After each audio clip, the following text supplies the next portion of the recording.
he's not going to, say, oh, you're with a white guy, I'm going to keep you from being deported. No, he's going to deport you and put the white guy with someone else. The man is out there. There's also, this is my favorite. Yeah. Mm-hmm. And I'm going to tell you before I say it that it enraged me. There is a definite anti-white feeling in the country right now. Oh, please. Yeah, that's what he said. You know, sir. No. Sir? Yeah, sir. Nobody in your family was hung. Nobody in your family was chased because of the color of their skin. How dare you? There's no anti-white issue here. You are perpetrating anti-humanist issues here. Whoopi Goldberg aimed, Trump swung back, and daytime TV turned into a masterclass in receipts. What did she say that made him lose the plot? We're rolling the best moments and the fallout, side by side. If you're Team Whoopi, hit like, smash subscribe, we're in the same boat. Long before primetime turned Trump into a 24/7 spectacle, one fight started under studio lights you could eat lunch under, The View. Watch us. This is not our wish. No, it's not. This is not what the American people want. We don't like it.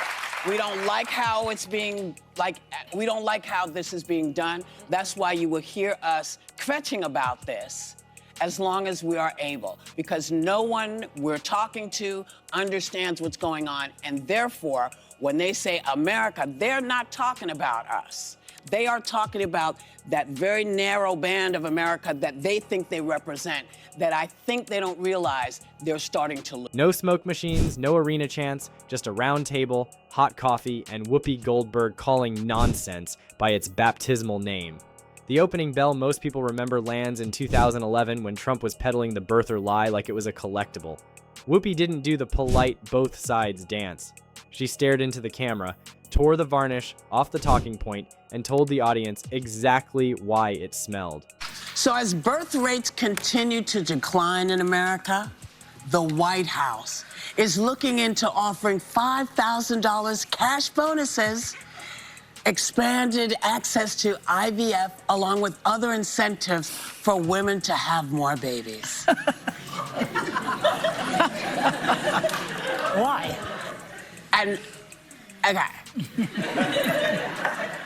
I am incredibly insulted by this because clearly they don't know how women's bodies work and they don't know what it costs to raise a child or just have a child. And $5,000? I don't know what $5,000 is supposed to do. And it's not even $5,000 because you have to cut it in half because you got to pay taxes on it. Yeah. So they're offering you $2,500. That wasn't a segment. It was a line in the sand. Everything felt like a TV stunt, until the country realized that was the day the stunt grew legs. From there, the feud didn't so much escalate as repeat, louder, campaign season, access Hollywood, very fine people. Every time the national conversation turned into a stress test, you could count on Whoopi to take the first swing at euphemism. She's not a ranter, she's a reset button. The cadence is classic. She listens, waits for the spin, and then, click, puts the terms back in English.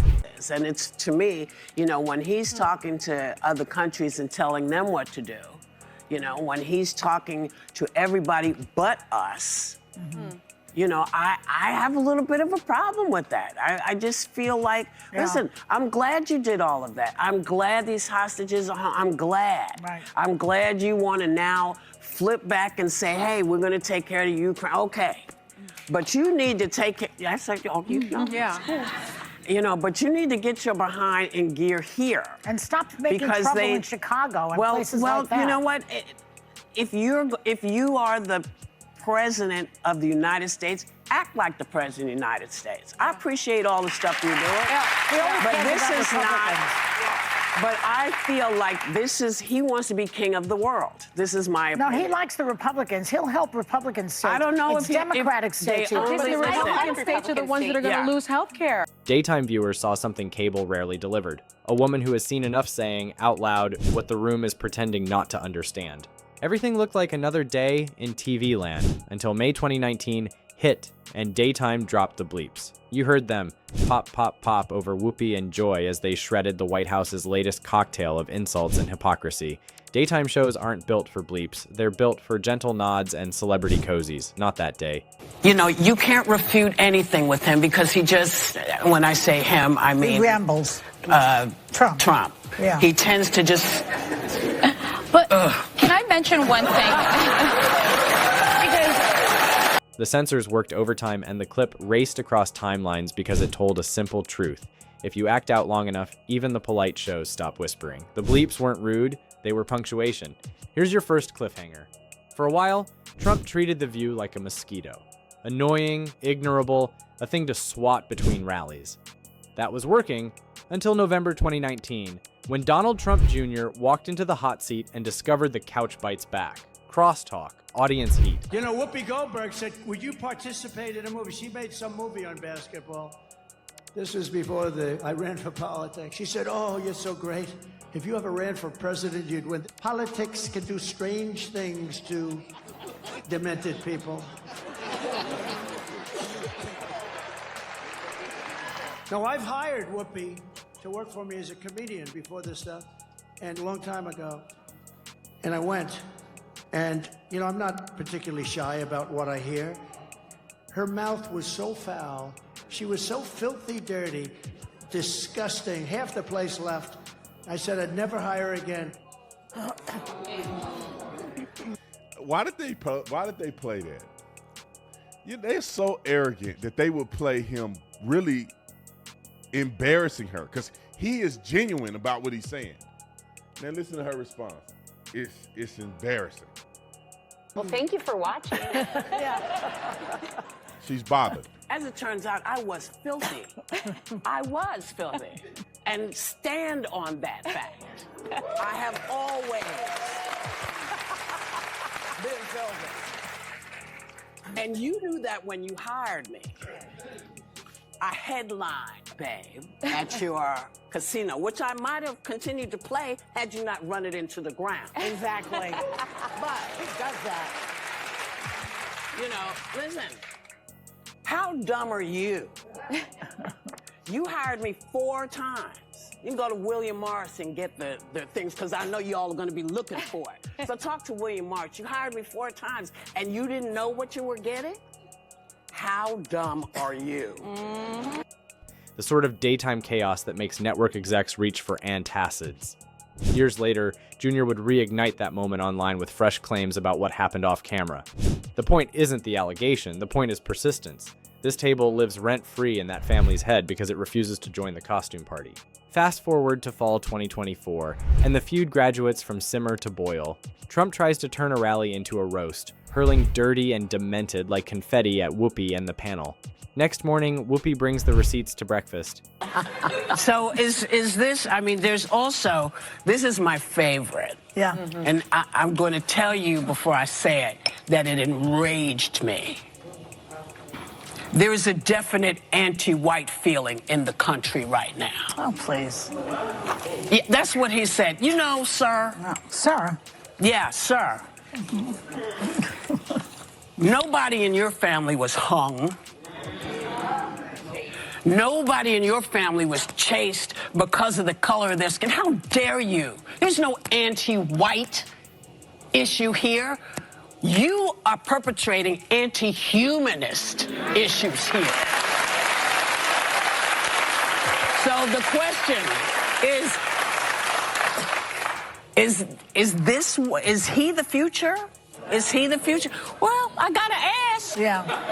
You know, that's the gig. They pay me. I never grabbed anybody by their genitalia. No sermon, no dissertation. Just 7 words that land like a gavel. Everything seemed like political theater until she stapled the punchline to a tape the whole country already knows. Quick pit stop. If you want the full supercut from 2011 to now, hit like and subscribe. We're rowing the same boat through the spin. Back to it. This year, 2025, brought the part of the feud that makes producers whisper, "Here we go. Government shutdown, cabinet musical chairs, executive chaos in a trench coat." So I read this big-time interview this morning, and it's Trump in his own words saying these scary things. But I wasn't as taken aback as I should be, because for the last 4 years, myself, others who spoke out against him have been saying literally line by line what he's saying in his own words in this piece. And it is devastating to me that that is not resonating with Republicans, a party I've been a member of my whole life, that they're just not believing it. The other day, Bill Barr, the former attorney general, was asked about something I had stated where Trump said that somebody should be executed because they leaked a bad story about him. And he basically was like, I don't recall that, but on other occasions he said stuff like that, but we shouldn't take him literally. No, the things he says we should take literally, and I've said this 1,000 times, there won't be guardrails next time. There won't be Mark Esper, there won't be John Kelly, there won't be Jim Mattis. He says he's going to only hire loyalists and people who say that the last election is stolen. On a Monday show, Whoopi didn't play coy. Get your behind in gear, she told the president, calling out the king of the world vibes while federal workers waited for paychecks and agencies played budget twister. The line worked because it felt like the country's voicemail. It wasn't mean, it was maintenance. Somebody has to be the adult who calls the plumber. Everything felt manageable. Same feud, new news cycle, until the shutdown coverage made one truth too obvious to ignore. Question is, what do you have to say to U.S. farmers who feel that the deal is benefiting Argentina more than it is them, as they are Argentina's fighting for its life, young lady. You don't know anything about it.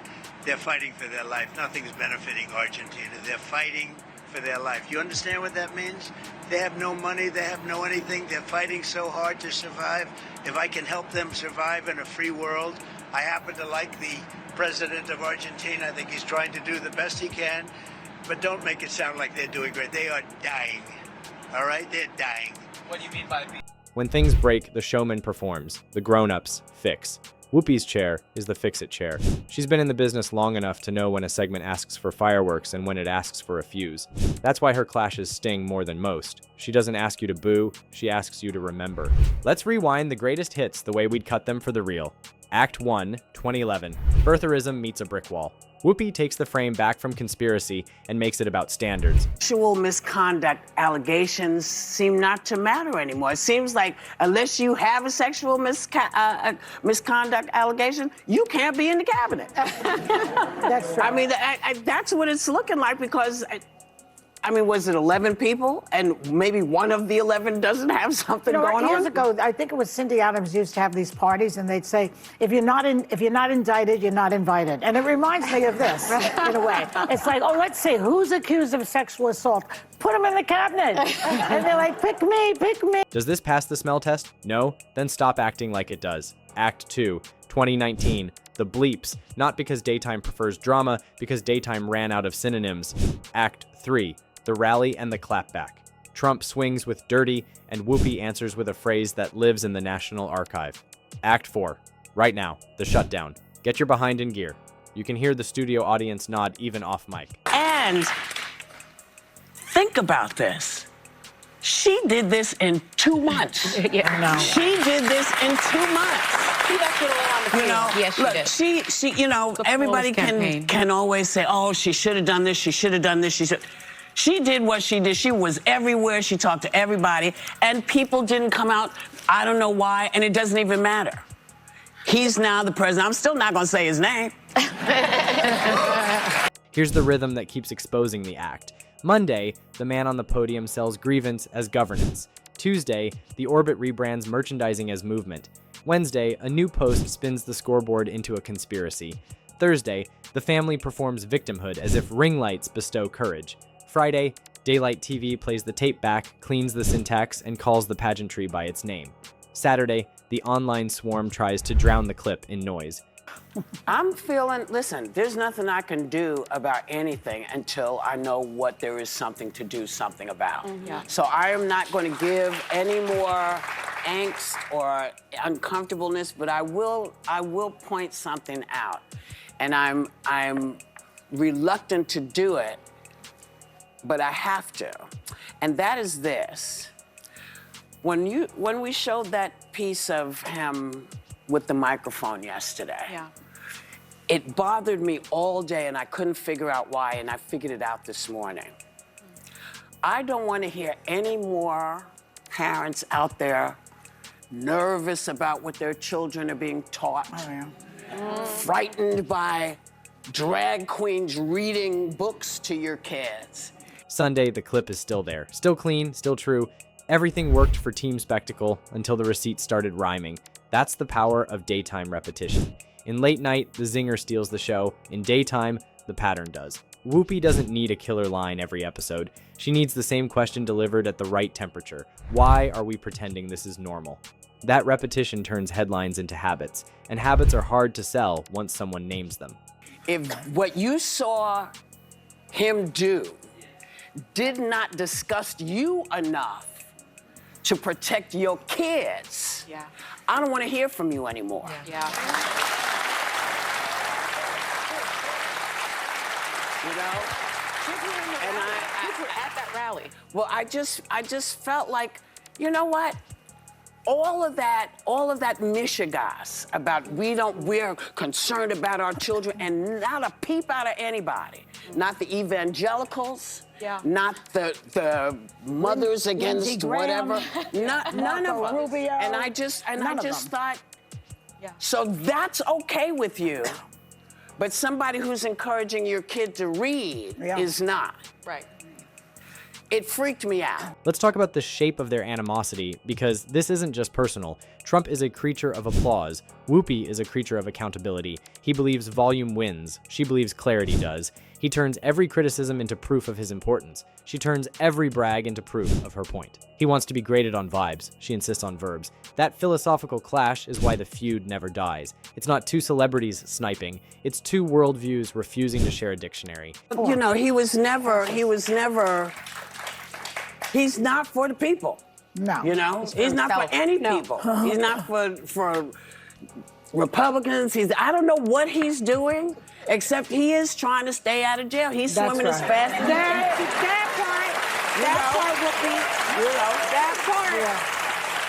Here's your mid-roll nudge. If you're here for clean narration and zero fluff, smash subscribe. Drop your favorite Whoopi line in the comments. We'll use the top pick as the next cold open. Same boat, folks. There's a subtler reason Whoopi's takedowns stick. She never forgets the audience isn't just fans, it's voters, workers, parents trying to keep a budget from breaking. When she says, "Get your behind in gear," every paycheck-to-paycheck viewer hears their own voice amplified. Many voices on the right say embracing Tate is a betrayal of the party's values. So, well, I think electing Donald Trump was a betrayal of the party's values. I mean, we crossed that bridge already. Of which values do you speak? When she pushes back on birtherism, every person who's had to prove their legitimacy twice hears dignity restored. When she swats away locker room talk, every HR training from the past decade nods in agreement. This is not high art, it's good plumbing. Keep the pipes honest or the whole house stinks. Everything looked like just another round of show versus show, until the Trump side tried to make The View into a villain factory. The plan is always the same. Paint critics as elitists, call their audiences sheep, and hope the insult lands harder than the question. So you know who made a campaign stop on the Joe Rogan podcast Friday night. And with all the issues Americans are going to be voting on, you know where they started the interview? Take a look. It was the episode of you when you were on The View. And I think it was 2015 or 2006, like when you were running for president. Right. Okay, let's stop there. There's a lot of fake news coming up, so we're going to clear some of it up as it happens. He was actually, in that clip, is 2011, 4 years before he announced he was running. Okay? That's the first thing they got wrong. Next. It doesn't work here, because you can't out-elite a table that fights about grocery prices at 11 a.m. The View's power is that it feels like the nation's break room. When the break room rolls its eyes at your excuses, you've lost the floor. We should address the Don Jr. subplot quickly, because it keeps boomeranging. His 2019 appearance was a mess in real time, and a bonfire in retrospect. The revival of that moment on social, the off-camera claims, the calls to release behind-the-scenes video, it all functions as a smoke machine. You got introduced as our friend Donald Trump. That's right. Whoopi Goldberg gives you a big hug and a kiss. Joy Behar gives you a big hug. Barbara Walters gives you a big hug. They all loved you. So, here's the actual appearance Watch. Donald Trump is a billionaire, a real estate mogul, and a television star. But does he really want to add President of the United States to his resume? A lot of people would like him to. Please, let's find out, and please welcome my friend, Donald Trump.